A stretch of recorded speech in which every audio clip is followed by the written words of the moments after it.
வணக்கம் மாணவர்களே, 10ஆம் வகுப்பு சயின்ஸ் வேதியியல்ல யூனிட் 11 கார்பனேட்ஸ் காம்பவுண்ட் அப்படிங்கிற யூனிட்டில் நாம் இன்றைக்கி என்ன டாபிக் பார்க்குறோம் அப்படின்னா நாமன்லேச்சர் ஆஃப் ஆர்கானிக் காம்பவுண்ட்ஸ் அப்படிங்கிற டாப்பிக்கை பார்க்க போகிறோம்.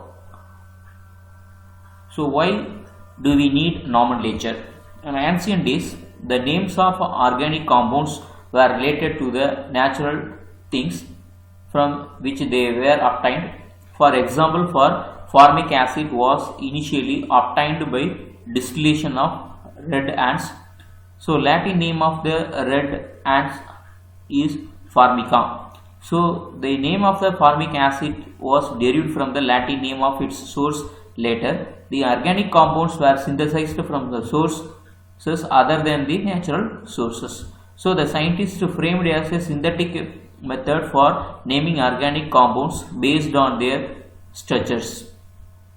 அதாவது ஆர்கானிக் காம்பவுண்ட்ஸ் வந்து நம்ம வந்து நேச்சுரலாக எப்படி வந்து தான் கிடைக்குது.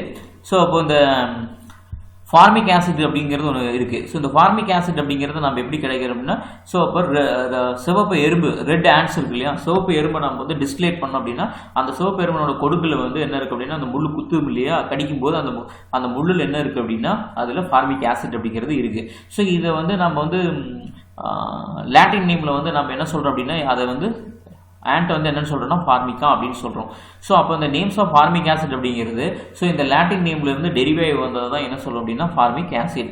So later the organic compounds வந்து synthesis from the other sources other natural சோர்சஸ்லேருந்து பண்ணிட்டோம். ஸோ இந்த scientist frame the synthetic method for the naming of organic compounds based on their structure. அந்த ஸ்ட்ரக்சரை பொறுத்து தான் அதுக்கு என்ன பண்ணாங்க அப்படின்னா அதுக்கு நேமிங் வச்சாங்க. So hence a set of rules was formulated by IUPAC International Union of Pure and Applied Chemistry for the nomenclature of chemical compound. So இப்போ இந்த கெமிக்கல் காம்பவுண்ட்ஸ்க்கு வந்து நம்ம இந்த நேம்ஸ் எப்படி வைக்கிறோம் அப்படின்னா சில செட் ஆஃப் ரூல்ஸை ஃபாலோ பண்ணி அந்த ரூல்ஸ் யார் வந்து ஃப்ரேம் பண்ணுறாங்க அப்படின்னா ஸோ IUPAC, அதாவது international union of pure and applied chemistry அப்படிங்கிற ஒரு இன்டர்நேஷனல் பாடிஸ் வேர்ல்டு வைடில் வந்து எல்லா கண்ட்ரிலையும். சே ஃபார் எக்ஸாம்பிள் நம்ம இந்தியாவில் ஒரு பேர் வைக்கிறோம் அப்படின்னா அந்த காம்பவுண்ட் வந்து அந்த காம்பவுண்டோட பேர் ரீட் பண்ணாவே ஒரு அமெரிக்கான்ஸ் ஒருத்தர் வந்து அந்த காம்பவுண்டு ஸ்ட்ரக்சர் எழுத முடியும். அந்த மாதிரி வந்து வேர்ல்டு வைடில் வந்து ஒரே மாதிரியான நேம்ஸ் வரணும் அப்படிங்கிறதுக்காக ஆரம்பிக்கப்பட்டது தான் என்ன சொல்கிறோம் அப்படின்னா இந்த international union pure applied chemistry அப்படிங்கிற IUPAC IUPAC அப்படின்னு சொல்லுவோம். ஸோ இதுதான் இதை அதனோட செட் ஆஃப் ரூல்ஸை பேஸ் பண்ணி தான் நம்ம என்ன பண்ணுறோம் அப்படின்னா ஒரு காம்பவுண்டுக்கு நம்ம நேமை ஃப்ரேம் பண்ணுறோம்.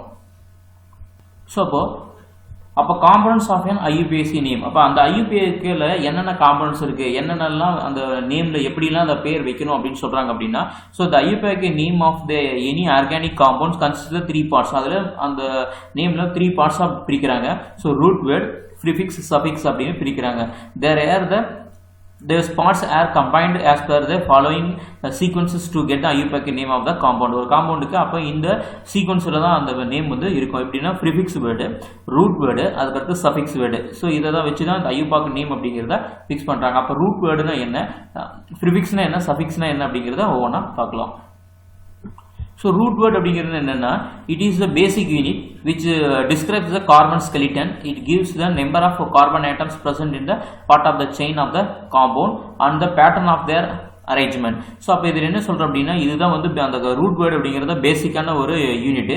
ஸோ இது வந்து அந்த கார்பனோட ஸ்கெலிட்டனை பற்றி இது சொல்லும்.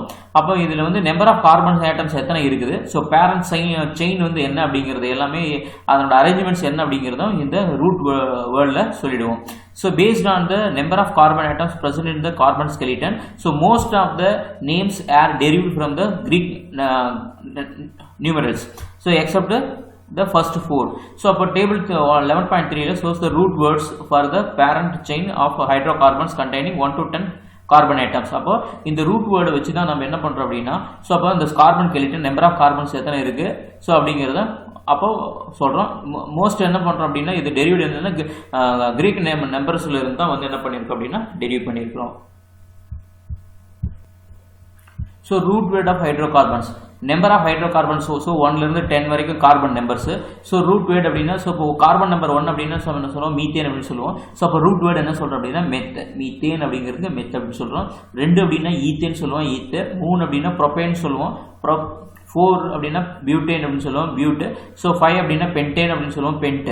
ஸோ 6 அப்படின்னா ஹெக்ஸீன், 7னா ஹெப்டேன், 8னா ஆக்டேன், 9னா நானேன், ஸோ 10னா டெக்கேன் அப்படின்னு சொல்லுவோம். ஸோ இந்த வேர்டு எல்லாமே என்ன சொல்கிறோம் அப்படின்னா ரூட் வேர்டு அப்படின்னு சொல்கிறோம். ஸோ நம்பர் ஆஃப் கார்பன் வச்சு என்ன சொல்கிறோம் அப்படின்னா இந்த ரூட் வேர்டை ஃபிக்ஸ் பண்ணுறோம். ஸோ இந்த ரூட் வேர்டுக்கு முன்னாடி இருக்கிறது தான் என்ன சொல்லுவோம் அப்படின்னா ப்ரிஃபிக்ஸ் அப்படின்னு சொல்லுவோம். ஸோ இந்த ப்ரிஃபிக்ஸ் அப்படிங்கிறது என்ன சொல்றோம்னா the prefixes represent the substituents or branches present in the parent chain. அப்போ பேரண்ட் செயின்ல ஒரு காம்பவுண்ட் இருக்கு அப்படின்னா அந்த பேரண்ட் செயின்ல ஸோ அப்போ ஏதாவது சப்ஸ்டியூட் குரூப் இருந்தது அல்லது பிரான்ச் இருந்துச்சு அப்படின்னா அதை ரெப்ரசென்ட் பண்றது தான் இந்த prefix. So atoms or groups of atoms other than hydrogen attached to the carbon of the parent chain it is called as substituents. Substituents அப்படின்னா என்ன அப்படின்னா கார்பன் ஹைட்ரஜனை தவிர அதர் குரூப் ஏதாவது அங்கே அதில் வந்து ஆட்டம்ஸ் ஆர் குரூப்ஸ் வந்து அட்டாச் ஆயிருந்தது அப்படின்னா நம்ம அதை தான் என்ன சொல்லுவோம்னா சப்ஸ்டியூட் குரூப் அப்படின்னு சொல்லுவோம். ஸோ அப்போ இந்த டேபிள்ல வந்து 11.4ல present the major substituents of the organic compounds and respective prefix used for them. அதுக்கு என்னென்ன ப்ரிஃபிக்ஸ் நம்ம யூஸ் பண்றோம் அப்படிங்கிறது கொடுத்துருக்கு. ஸோ ப்ரிஃபிக்ஸ் என்ன அப்படின்னா கார்பன் ஸ்கெலிட்டனில் அந்த காம்பவுண்டில் இன்கேஸ் வந்து ஃப்ளூரின் இருந்தது அப்படின்னா ஸோ ஃப்ளூரோ அப்படின்னு ப்ரிஃபிக்ஸ் யூஸ் பண்ணோம். குளோரின் இருந்ததுன்னா குளோரோ அப்படின்னு யூஸ் பண்ணோம். ப்ரோமின் இருந்ததுன்னா ப்ரோமோ அப்படின்னு யூஸ் பண்ணோம். அயோடின் அப்படின்னா அயோடோ அப்படின்னு யூஸ் பண்ணோம். அமினோ NH2 குரூப் இருந்தது அப்படின்னா அமினோ அப்படின்னு யூஸ் பண்ணோம். CH3 அப்படின்னா மெத்தேல் அப்படின்னு யூஸ் பண்ணோம். CH3 CH2 அப்படின்றதுனா ஈத்தேல் அப்படிங்கிறத இந்த ப்ரிஃபிக்ஸை யூஸ் பண்ணோம். ஸோ இப்போ ரூட் வேர்டு பார்த்தாச்சு, ப்ரிஃபிக்ஸ் பார்த்தாச்சு, அதுக்கு அடுத்தது சஃபிக்ஸ் பார்க்க போகிறோம். ஸோ சஃபிக்ஸ் அப்படின்னா என்ன அப்படின்னா ஸோ சஃபிக்ஸ் அப்படிங்கிறது இப்போ என்ன இந்த suffix forms the end of the name. அப்போ சஃபிக்ஸ் தான் அப்படிங்கிறது ஒரு அந்த காம்பவுண்டோட எண்ட் ஆஃப் த நேமில் சொல்ல போகிறோம்.